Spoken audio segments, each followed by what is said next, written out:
नमस्कार दोस्तों, आइए जानते हैं बिहार के दिन भर की ताजा और बड़ी खबरें। वही आपने अभी तक वीडियो को लाइक और चैनल को सब्सक्राइब नहीं किया, फटाफट से कर लीजिए। मुर्शिदाबाद हिंसा में बांग्लादेश के कट्टरपंथियों का हाथ, गृह मंत्रालय को मिले अहम सुराग, बद्धा फैसला संभव कोलकाता।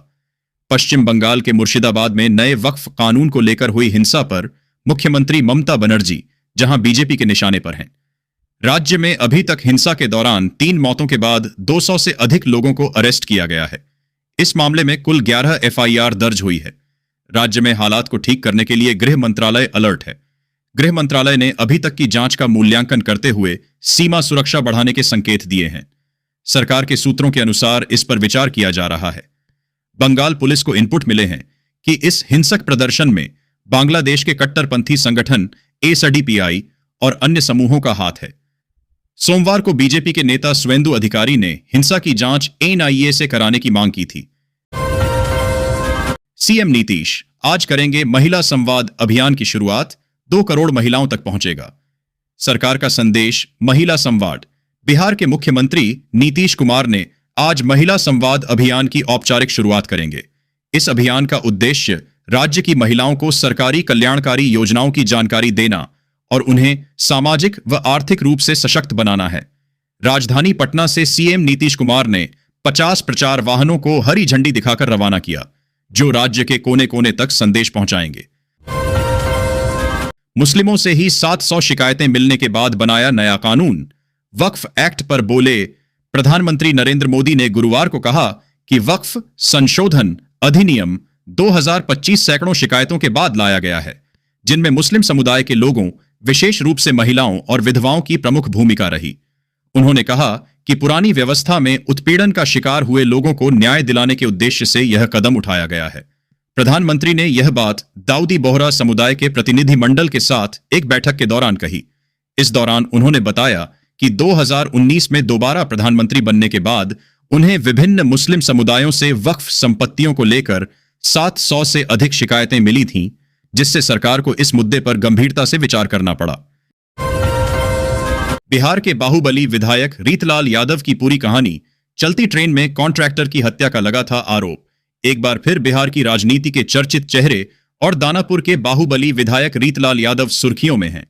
गुरुवार की सुबह उन्होंने दानापुर कोर्ट में सरेंडर किया, जहां उन पर एक बिल्डर से रंगदारी मांगने और जान से मारने की धमकी देने के गंभीर आरोप हैं। कोर्ट ने उन्हें सीधे बेऊर जेल भेज दिया है।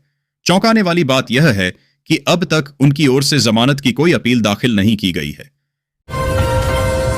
बिहार भूमि सर्वे पर निकला नीतीश सरकार का नया ऑर्डर, ध्यान से पढ़ लीजिए, अब क्या करना होगा पटना। बिहार सरकार 16 अप्रैल 2025 को भूमि सर्वेक्षण के लिए एक नया आदेश लेकर आई है। सरकार चाहती है कि बिहार भूमि सर्वे में जमीन के मालिक अपनी जमीन का पूरा विवरण दें। इससे जमीन के अधिकारों को सुरक्षित रखने और विवादों को सुलझाने में मदद मिलेगी। सरकार ने लोगों से सर्वे में सहयोग करने और समय पर कागजात जमा करने की अपील की है। बिहार सरकार का राजस्व एवं भूमि सुधार विभाग एक अभियान चला रहा है। इसका नाम है बिहार विशेष सर्वेक्षण एवं बंदोबस्त जागरूकता अभियान। सरकार चाहती है कि लोग जमीन के सर्वे में मदद करें, इससे जमीन के रिकॉर्ड को ठीक किया जा सकेगा। बेटी की शादी का कार्ड देने जा रहे प्रॉपर्टी डीलर को बदमाशों ने मारी गोली। हालत गंभीर। बेतिया में एक प्रॉपर्टी डीलर को बाइक सवार 2 बदमाशों ने गोली मार दी। घटना के बाद बदमाश फरार हो गए। घायल प्रॉपर्टी डीलर का इलाज जीएमसीएच में चल रहा है। पुलिस मामले की जांच कर रही है। घटना का कारण प्रॉपर्टी डीलिंग के व्यवसाय में रुपये की हेराफेरी बताया जा रहा है। घायल प्रॉपर्टी डीलर के बेटे ने 2 लोगों पर गोली मारने का आरोप लगाया है। बिहार चुनाव में इन मुद्दों पर एनडीए सरकार को घेरेगा। महागठबंधन, शुरू हुई तैयारी। बिहार महागठबंधन समन्वय समिति 1 सप्ताह में आकार ले लेगी, जिसके बाद बैठकों का दौर शुरू होगा। महागठबंधन के मुद्दे लगभग तय हैं और घटक दलों ने अपनी पसंद की सीटें भी चिह्नित कर ली हैं। तेजस्वी यादव ने राज्य और केंद्र सरकार पर कई आरोप लगाए। महागठबंधन बिहार की जनता के हितों के लिए एकजुट है और अगली सरकार बनाने का दावा करता है। हाजीपुर में आंधी तूफान के कहर ने छीन ली जिंदगी। पेड़ गिरने से एक व्यक्ति की मौत। हाजीपुर के अंदर किला गांधीनगर में एक दर्दनाक हादसा हुआ, जहां तेज आंधी तूफान की वजह से शुक्रवार सुबह 3 बजे पीपल का विशाल वृक्ष एक घर पर गिर गया। इस हादसे में घर में सो रहे अरविंद कुमार उर्फ गोपाल सहनी की मौत हो गई। उनकी पत्नी, पुत्र और बेटी बाल बाल बच गए। हादसे के बाद से परिवार में कोहराम मचा हुआ है। बिहार में परीक्षा माफियाओं पर ईओयू का शिकंजा। 175 का डोजियर तैयार। बिहार पुलिस की आर्थिक अपराध इकाई ईओयू ने 175 परीक्षा माफियाओं का डोजियर तैयार किया है।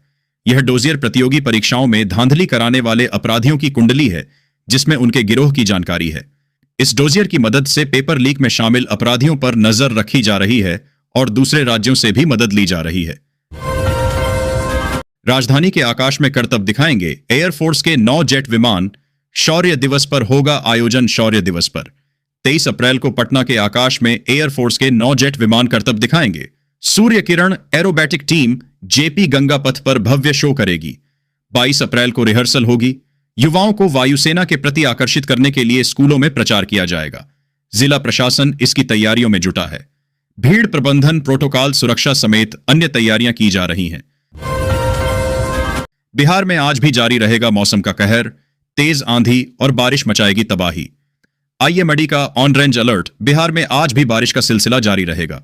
इस दौरान मेघ गर्जन, वज्रपात और 40 से 50 किलोमीटर प्रति घंटा की रफ्तार से हवा चलने को लेकर येलो अलर्ट जारी किया गया है। वहीं मौसम विभाग ने पूर्वी इलाकों के लिए ऑरेंज अलर्ट जारी किया है। लगातार हो रही बारिश की वजह से किसानों की फसल को काफी नुकसान हो रहा है। मुकेश सहनी पर क्यों नजरें गड़ाए बैठी है बीजेपी? तेजस्वी के साथ 2020 वाला कांड क्या फिर होगा? बिहार के सियासी गलियारे में वीआईपी सुप्रीमो मुकेश सहनी को लेकर तरह तरह की खबरें उड़ रही हैं। बीजेपी प्रदेश अध्यक्ष दिलीप जायसवाल से मुलाकात से लेकर गुरुवार को महागठबंधन में तेजस्वी यादव के राइट हैंड में बैठे मुकेश सहनी को लेकर अफवाहों का बाजार गर्म है। वीआईपी की महागठबंधन में 60 सीटों की मांग और बीजेपी की लॉलीपॉप पॉलिटिक्स वाली चाल से मुकेश सहनी बिहार की राजनीति में हॉटकेक बन गए हैं। ऐसे में सवाल उठता है कि 2020 के चुनाव में तेजस्वी यादव के साथ प्रेस कॉन्फ्रेंस करने के बाद सीधे बीजेपी खेमे में जाने वाले सहनी क्या 2025 में वही कहानी फिर से दोहराने वाले हैं? क्यों बीजेपी मुकेश सहनी को अपने पाले में करने के लिए नजरें गड़ाए बैठी है?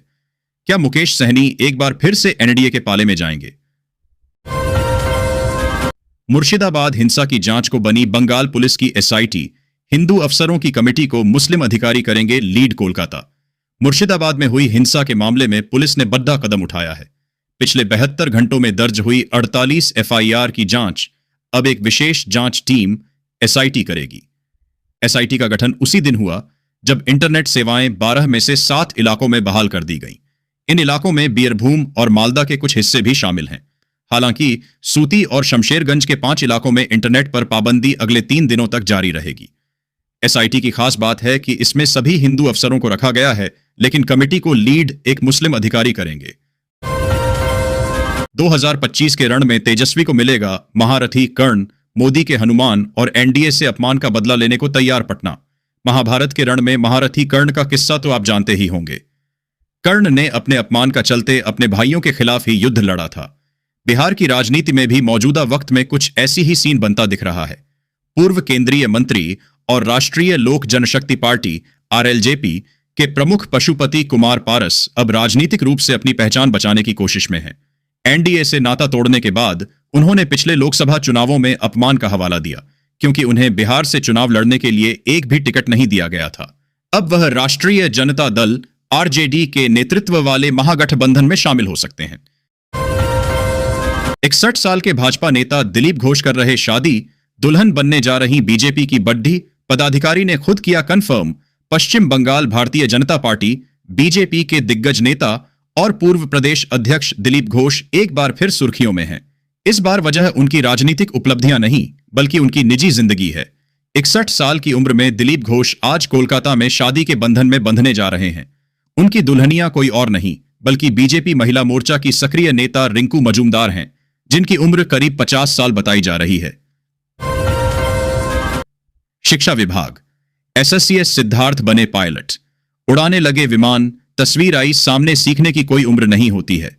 इस बात को पूरी तरह चरितार्थ कर रहे हैं बिहार सरकार के शिक्षा विभाग के अपर मुख्य सचिव एस सिद्धार्थ, जो शिक्षा विभाग में तो हमेशा सुर्खियों में रहते ही हैं, लेकिन इन दिनों पायलट की भूमिका में भी वह चर्चा का विषय बने हुए हैं।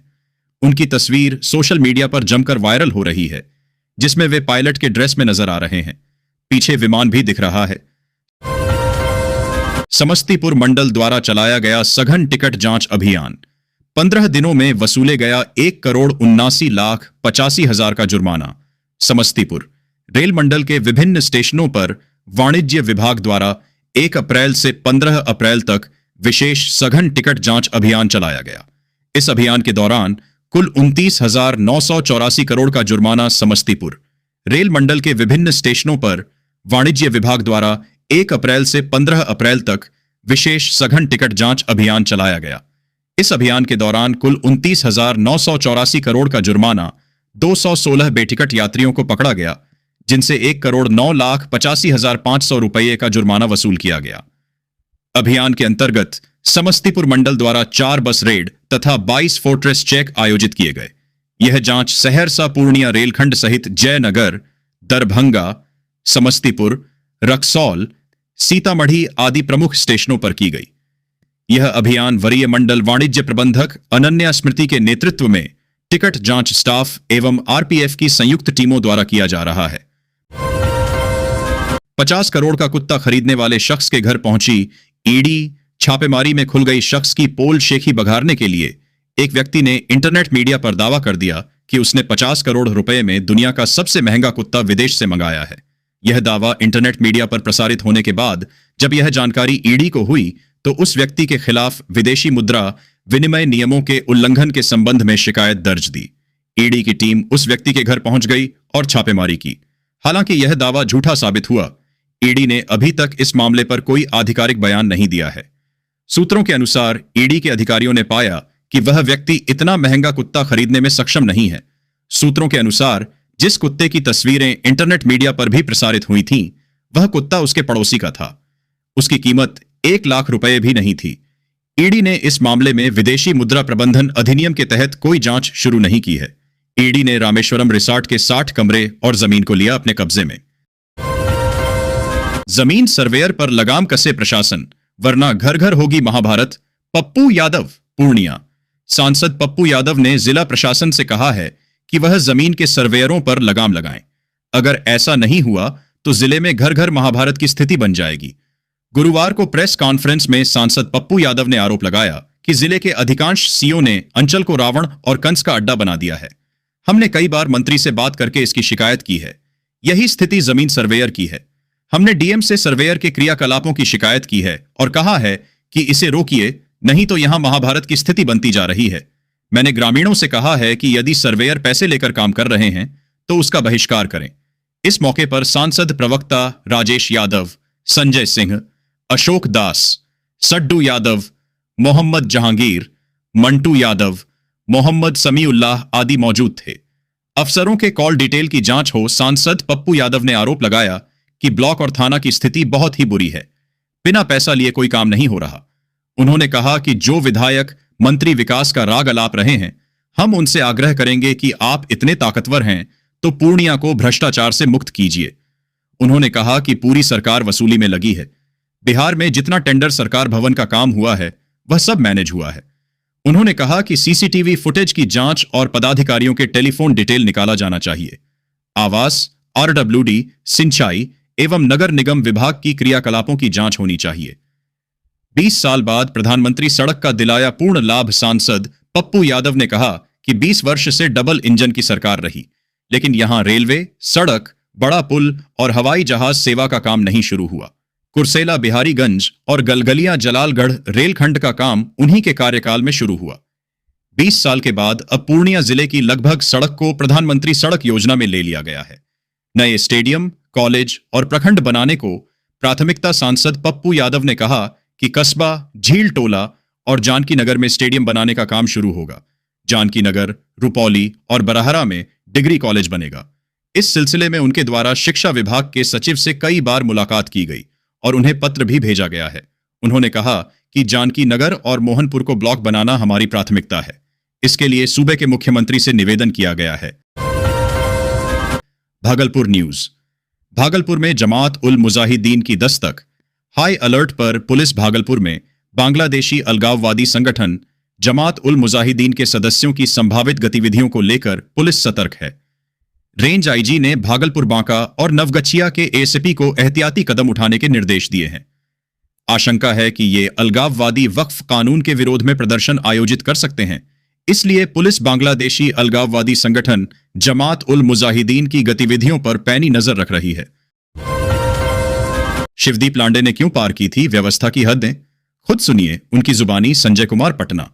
बिहार में हिंद सेना के नाम से राजनीतिक पार्टी का गठन करने वाले पूर्व आईपीएस शिवदीप लांडे ने महाराष्ट्र में बिहारियों की पिटाई पर प्रतिक्रिया दी है।